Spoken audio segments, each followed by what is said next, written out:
Let's get a quick take on the 10th anniversary of the closing of the Rocky Mountain News. Michael Roberts of Westward featured a great interview with John Temple this week, who was at the helm when Scripps Howard decided to close the paper.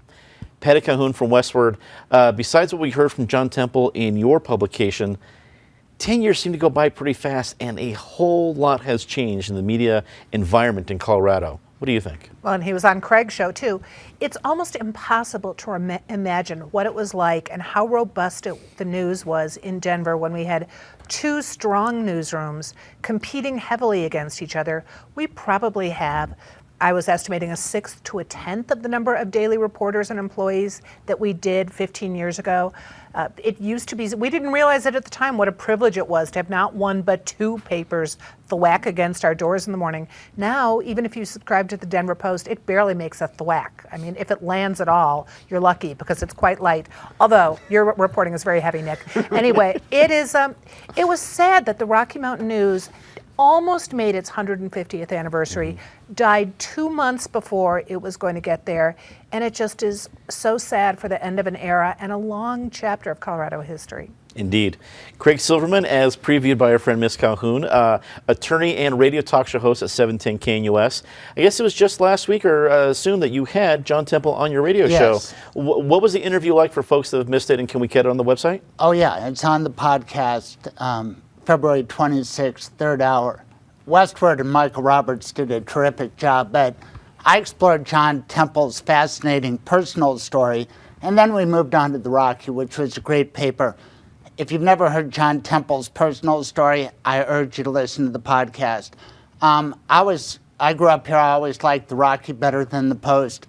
It was a little more conservative than the Post, and I liked the tabloid style. Of course, when the Rocky endorsed me in 1996 over Bill Ritter, I loved that as well. I had the privilege of writing a lot for the Rocky, and then they partnered with us in the battle to expose the truth about Ward Churchill. I like that too. So goodbye again, Rocky Mountain News. May your memory be for a blessing. You're here. Nick Garcia, reporter with the Denver Post, joins us. It's great to have you back in the panel, Nick. The Post it went through a lot of losses of different reporters, but you're part of more of a growth that we've seen from different reporters, and you've been part of the new era, I guess, in the media in Colorado. What's it like to look back at the Rocky and your own personal connection? Yeah, I miss the Rocky deeply. It's the reason I am in Denver. I received a scholarship from them to come up to study journalism at MSU Denver. But it's so fun to be at the Denver Post right now. It's in the middle of a renaissance, and I'm happy to say we're still like the most read news organization in Colorado. We beat by millions upon millions of page views every week. Having said that, though, I think at this moment in time, while we do mourn the Rocky, it's incredibly important to take stock of what has come about in his absence. Chalkbeat, my former employer, Streets Blog Denver, the Colorado Independent over here. So many great newsrooms have sprung up over the last decade that are telling new and different stories that might not have existed, even if there were two newspapers that had concentration of the narrative in the city. So it's a mixed blessings, but yeah.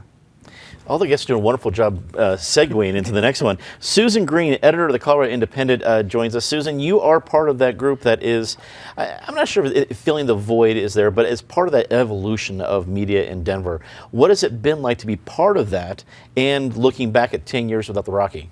Right, well, so I was at the Post when the Rocky went under, and it was a hugely dark time for us as well, because I don't think many people know, it was unclear up until the very end which paper would go down, and regardless of which paper went down, half of our friends were going to lose their jobs and their careers, and the city would suffer. And the moment the Rocky Mountain News did shut down, my column at the Post, really within a couple weeks, they started spiking certain columns about certain topics. So the absence of a really vibrant competition in our media market breeds that kind of, cozy relationships between let's say the business people or the editors at a paper, and power people who don't want negative things written about them. And so you would see Susan Green is taking the day off today suddenly. Well, Susan Green didn't take the day off. Susan Green wrote a column that you people spiked. And so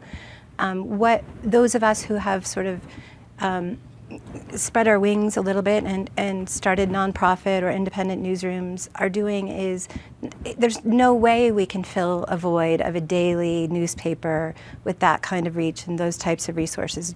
And as John Temple said, it's really impossible to do in these economic circumstances. He wrote an amazing piece in The Atlantic that I urge everyone to read that calls for civic leaders and readers of news and people who care about their states and their cities and their country to be much more involved in innovation and sort of support of the new news outlets that have emerged.